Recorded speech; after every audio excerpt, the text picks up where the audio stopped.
ফান্ডারা, এই আওয়ামী লীগ নামক যারা হেফাজতে ইসলামের উপরে আক্রমণ করেছে, উলামাদের উপরে এত আক্রমণ হয় না যেই পরিমাণ আক্রমণ, যেই পরিমাণ অত্যাচার হেফাজতে ইসলামের উপরে হয়েছে। কথা বলেন ঠিক না নাকি?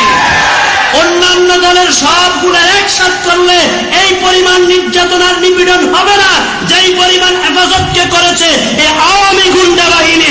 কথা বলেন ঠিক না ব্যাঠে?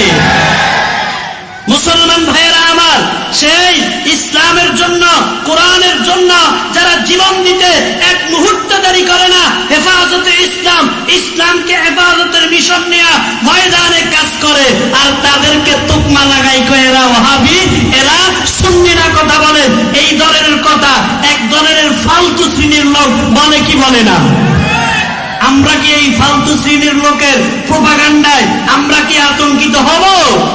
আল্লাহ পাক তাদের আতঙ্ক